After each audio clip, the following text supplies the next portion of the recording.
नमस्कार विद्यार्थी मित्रांनो, आज आपण इयत्ता 10वी विषय विज्ञान आणि तंत्रज्ञान भाग 1 मधील प्रकरण पहिले गुरुत्वाकर्षण अभ्यासणार आहोत। गुरुत्वाकर्षण म्हणजे काय?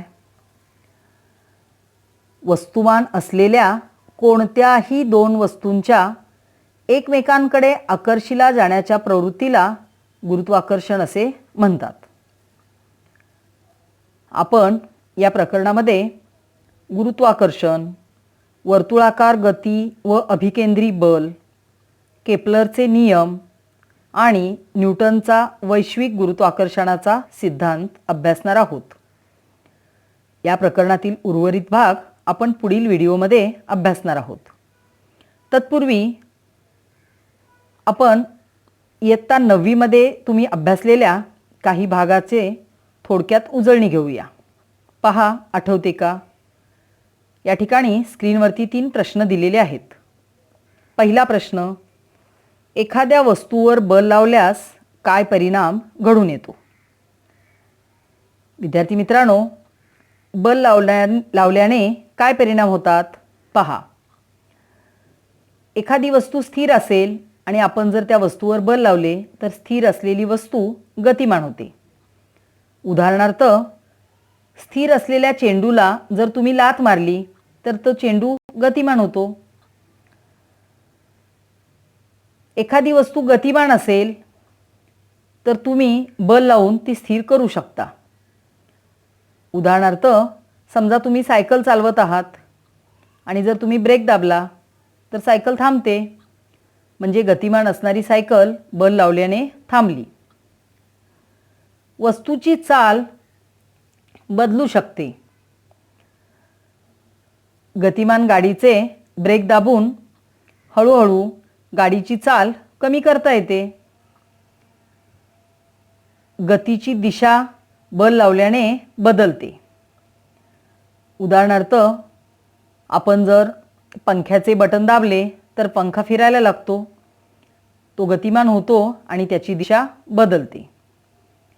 वस्तूची चाल व गतीची दिशा दोन्हीही बदलू शकतात। जर बॅटने आपण चेंडू मारला तर हे दोन्ही बदल आपल्याला दिसून येतात।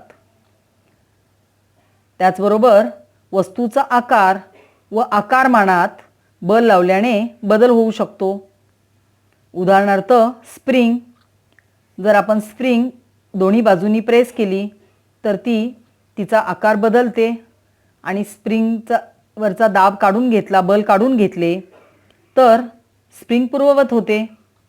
म्हणजेच बल लावल्याने गतिमान वस्तू स्थिर होते, स्थिर वस्तू गतिमान होते, वस्तूची चाल बदलते, दिशा बदलते किंवा चाल आणि दिशा दोन्ही बदलू शकतात। वस्तूचा आकार व आकारमानात देखील बदल होऊ शकतो। पुढील प्रश्न, तुम्हाला बलाचे कोणकोणते प्रकार माहीत आहेत? विद्युत चुंबकीय बल, गुरुत्वीय बल, अणुकेंद्रकीय बल हे बलाचे प्रकार आहेत आणि ते तुम्ही इयत्ता 9वी मध्ये अभ्यासले आहेत। पुढील तिसरा प्रश्न, गुरुत्वाकर्षण बलाविषयी तुम्हाला काय माहिती आहे? गुरुत्वाकर्षण बल हे एक वैश्विक बल आहे।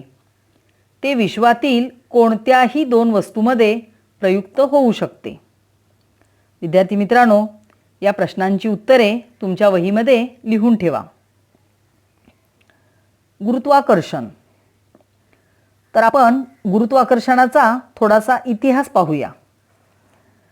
तुम्हाला माहीत आहे की गुरुत्वाकर्षणाचा शोध सर आयझॅक न्यूटन यांनी लावला। तसे त्यांनी 1687 मध्ये लिहिलेल्या प्रिन्सिपिया या त्यांच्या ग्रंथामध्ये लिहून ठेवलेले आहे। झाडावरून खाली पडत असलेल्या सफरचंदामुळे गुरुत्वाकर्षणाचा शोध लागला।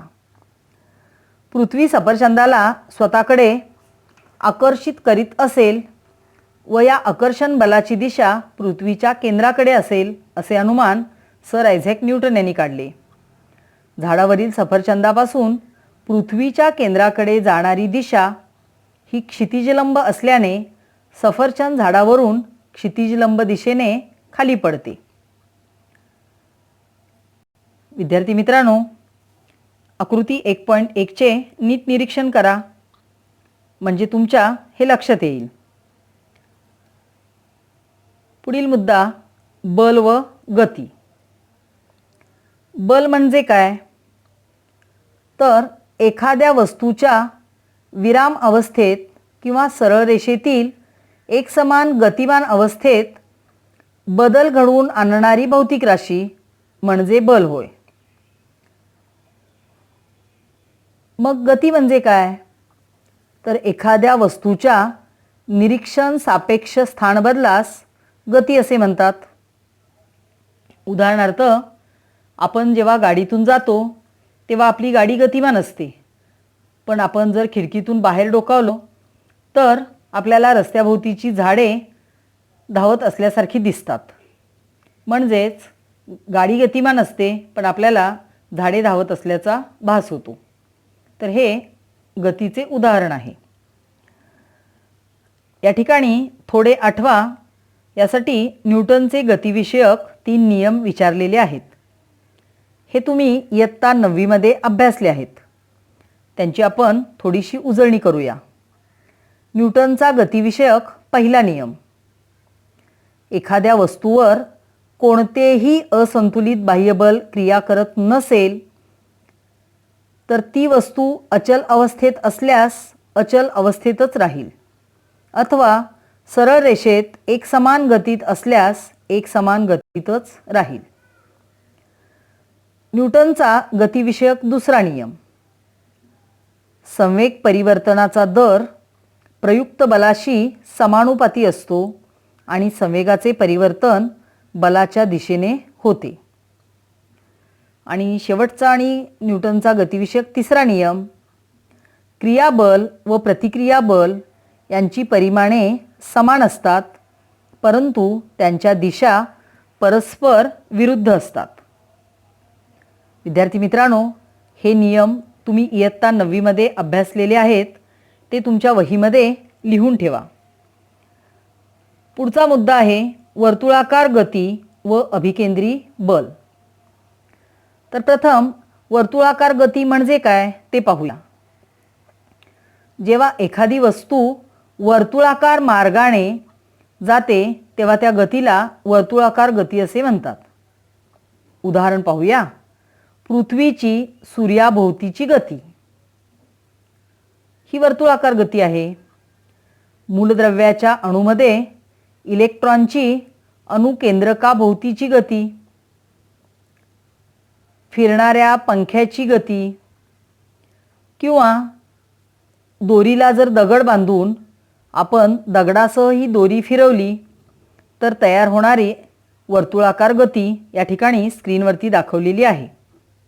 तर ही सर्व वर्तुळाकार गतीची उदाहरणे आहेत. पुढील मुद्दा अभिकेंद्री बल. अभिकेंद्री बल म्हणजे काय? तर वर्तुळाकार कक्षेत फिरणाऱ्या कोणत्याही वस्तूवर वर्तुळाच्या केंद्राच्या दिशेने बल प्रयुक्त होत असेल तर या बलास अभिकेंद्री बल असे म्हणतात. पहा, पुन्हा एकदा ऐका. वर्तुळाकार कक्षेत फिरणाऱ्या कोणत्याही वस्तूवर वर्तुळाच्या केंद्राच्या दिशेने बल प्रयुक्त होत असेल तर या बलास अभिकेंद्री बल असे म्हणतात. म्हणजेच या बलामुळे वस्तू केंद्राकडे जाण्यास प्रवृत्त होते. केपलरचे नियम. तर केपलरचे 3 नियम आपण अभ्यासणार आहोत. आकृती 1.4चे निरीक्षण करा. या ठिकाणी ग्रहाची सूर्याभोवतीची परिभ्रमण कक्षा दर्शवलेली आहे. पाहूया केपलरचा पहिला नियम. ग्रहाची कक्षा ही लंबवर्तुळाकार असून सूर्य त्या कक्षेच्या एका नाभीवर असतो. आकृती 1.4 मध्ये ग्रहाची सूर्याभोवतीची परिभ्रमणाची लंबवर्तुळाकार कक्षा दाखवलेली आहे आणि सूर्याची स्थिती S ने दर्शवली आहे. तिचे तुम्ही निरीक्षण करा. केपलरचा दुसरा नियम. ग्रहाला सूर्याशी जोडणारी सरळ रेषा ही समान कालावधीत समान क्षेत्रफळ व्यापन करते. पहा, AB व CD मिळाले का? AB व CD ही ग्रहाने समान कालावधीत पार केलेली अंतरे आहेत. म्हणजे समान कालावधीनंतर A व C पासून असलेले ग्रहाचे स्थान क्रमशः B व D ने दाखवले आहे. आकृतीमधील AS व CS या सरळ रेषा एका कालावधीत समान क्षेत्रफळ व्यापतात. अर्थात ASB व CSD ही क्षेत्रफळे समान आहेत. केपलरचा तिसरा नियम. सूर्याची परिक्रमा करणाऱ्या ग्रहाच्या आवर्तकालाचा वर्ग हा ग्रहाच्या सूर्यापासूनच्या सरासरी अंतराच्या घनाला समानुपाती असतो. म्हणजेच ग्रहाचा आवर्तकाल हा T असेल व सूर्यापासून त्याचे सरासरी अंतर R असेल तर T वर्ग समानुपाती R चा घन, म्हणजेच T वर्ग छेद R घन बरोबर स्थिर, आणि तो स्थिरांक K या अक्षराने दर्शवतात. पहा, तिसरा नियम पुन्हा एकदा ऐका. सूर्याची परिक्रमा करणाऱ्या ग्रहाच्या आवर्तकालाचा वर्ग हा ग्रहाच्या सूर्यापासूनच्या सरासरी अंतराच्या घनाला समानुपाती असतो. म्हणजेच T वर्ग समानुपाती R घन, म्हणजेच T वर्ग छेद R घन बरोबर स्थिरांक बरोबर K. केपलरने हे नियम केवळ नियमितपणे निरीक्षणे करून मापन केलेल्या ग्रहांच्या स्थानावरून शोधून काढले. ग्रह या नियमांचे पालन का करतात याचे कारण केपलरना माहीत नव्हते. गुरुत्वाकर्षणाचा सिद्धांत मांडताना केपलरच्या नियमांची कशी मदत झाली हे आपण गुरुत्वाकर्षणाचा सिद्धांत अभ्यासताना पुढे पाहणार आहोत. न्यूटनचा वैश्विक गुरुत्वाकर्षणाचा सिद्धांत. विद्यार्थी मित्रांनो, विश्वातील प्रत्येक वस्तू इतर प्रत्येक वस्तूला ठराविक बलाने आकर्षित करतात. हे बल एकमेकांना आकर्षित करणाऱ्या वस्तूच्या वस्तुमानांच्या गुणाकाराशी समानुपाती आणि त्यामधील अंतराच्या वर्गाशी व्यस्तानुपाती असते. हे आकृती 1.5 मध्ये पहा. M1 व M2 वस्तुमान असलेल्या दोन वस्तू दाखवलेल्या आहेत. D हे त्यांच्यामधील अंतर आहे. M1 आणि M2 वस्तुमान असलेल्या वस्तूमधील अंतर D या अक्षराने दर्शवलेले आहे. या दोन वस्तूमधील गुरुत्वीय आकर्षण बल F हे गणितीय भाषेत खालीलप्रमाणे लिहिता येते. पहा, F प्रपोर्शनल M1 M2 छेद D वर्ग, म्हणजेच F बरोबर G M1 M2 छेद D वर्ग. G हा स्थिरांक असून त्यास वैश्विक गुरुत्वीय स्थिरांक असे म्हणतात. दोन वस्तूपैकी जर एका वस्तूचे वस्तुमान दुप्पट केले तर या नियमाप्रमाणे त्यामधील गुरुत्वीय बल दुप्पट होते. परंतु दोन वस्तूमधील अंतर दुप्पट केले तर बल 1/4 होते. उदाहरण घेऊन तुम्ही पडताळा घेऊ शकता. दोन्ही वस्तू गोलाकृती असतील तर त्यामधील बल हे त्यांच्या केंद्रांना जोडणाऱ्या सरळ रेषेत असते व त्या केंद्रांना जोडणाऱ्या त्या रेषाखंडाची लांबी ही यामधील अंतर म्हणून धरली जाते.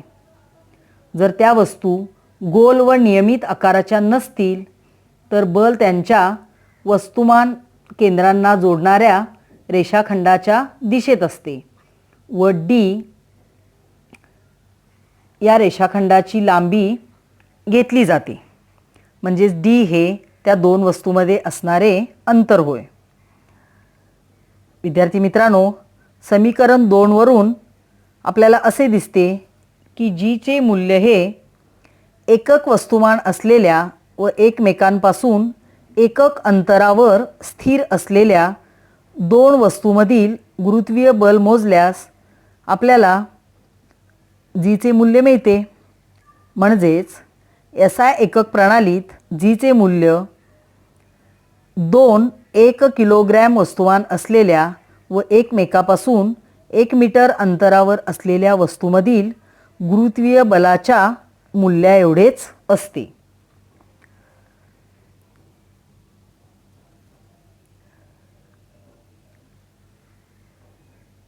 पुढे गुरुत्वाकर्षणाचा नियम सांगताना बल हे अंतराच्या वर्गाच्या व्यस्त प्रमाणात बदलत असल्याचे प्रतिपादन न्यूटनने कशाच्या आधारे केले? यासाठी त्यांनी केपलरच्या तिसऱ्या नियमाची मदत घेतलेली होती. ती मदत त्यांनी कशी घेतली ते आपण पाहूया. तर एकसमान वर्तुळाकार गती किंवा अभिकेंद्री बलाचे परिमाण. पहा, जेव्हा एखादी वस्तू एक समान चालीसह वर्तुळाकार मार्गाने जाते तेव्हा त्या गतीला एकसमान वर्तुळाकार गती असे म्हणतात. समजा एक वस्तू एकसमान वर्तुळाकार गतीने गतिमान आहे. अशा प्रकारे गतिमान असलेल्या वस्तूवर केंद्राकडे निर्देशित अभिकेंद्री बल प्रयुक्त होत असते. वस्तूचे वस्तुमान m ने तिच्या कक्षेची त्रिज्या r ने व तिची चाल v ने दर्शविली तर बलाचे परिमाण mv वर्ग छेद r एवढे असते. हे गणितीय क्रियेद्वारे दाखवता येते. जर एक ग्रह वर्तुळाकार कक्षेत सूर्याची परिक्रमा करत असेल तर त्यावर सूर्याच्या दिशेने प्रयुक्त होणारे अभिकेंद्री बल F बरोबर mv वर्ग छेद r असले पाहिजे. येथे m म्हणजे काय? तर m हे ग्रहाचे वस्तुमान, v ही चाल व r ग्रहाच्या वर्तुळाकार कक्षेची त्रिज्या म्हणजेच ग्रहाचे सूर्यापासूनचे अंतर. ग्रहाने एका परिक्रमेत पार केलेले अंतर बरोबर कक्षेचा परिघ आणि तो 2 पाय r या सूत्राने काढतात. r सूर्यापासूनचे अंतर आणि त्यासाठी लागणारा आवर्तकाल आहे कॅपिटल T. पहा, चाल बरोबर वस्तूने कापलेले अंतर आणि त्यासाठी लागणारा काल. मग v बरोबर कक्षेचा परिघ भागिले आवर्तकाल बरोबर 2 पाय r छेद t. पण f बरोबर काय आहे? तर mv वर्ग छेद r. या ठिकाणी आपण v ची किंमत ठेवूया. म्हणजेच f बरोबर m कंसात v ची किंमत घातली 2 पाय r छेद t आणि v चा वर्ग आहे म्हणून कंसाचा वर्ग छेद r. हे जर आपण सोडवून घेतले तर 4m पाय वर्ग r छेद t वर्ग. यास r वर्गने गुणल्यावर व भागल्यावर आपल्याला काय मिळेल? तर f बरोबर 4m पाय वर्ग छेद r वर्ग गुणिले r घन छेद t चा वर्ग. परंतु केपलरच्या तिसऱ्या नियमाप्रमाणे t वर्ग छेद r घन बरोबर k आणि हे स्थिर असते म्हणून f बरोबर 4m पाय वर्ग छेद r वर्ग k. पण 4m पाय वर्ग छेद k हे स्थिर असल्यामुळे f समानुपाती 1 छेद r वर्ग किंवा f व्यस्तानुपाती r वर्ग.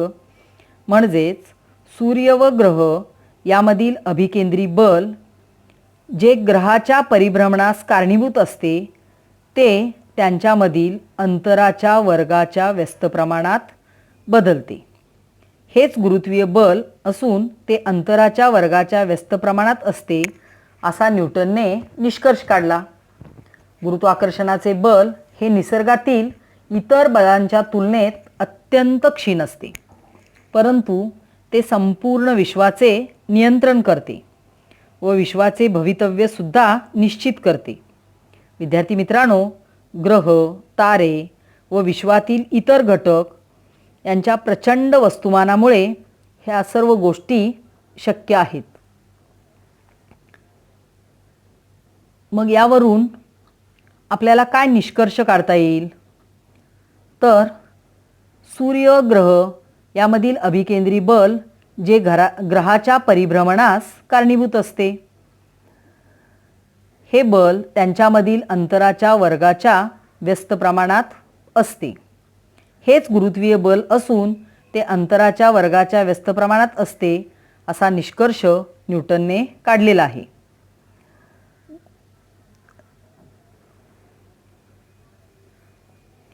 पृथ्वीचे गुरुत्वीय बल.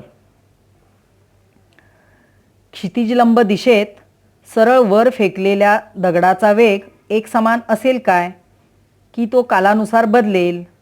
कशा प्रकारे बदलेल? तो दगड सतत वर का जात नाही? थोड्या उंचीवर जाऊन तो परत खाली का पडतो? त्याची कमाल उंची कशावर अवलंबून असते? असे अनेक प्रश्न त्यावेळी न्यूटनना पडलेले होते.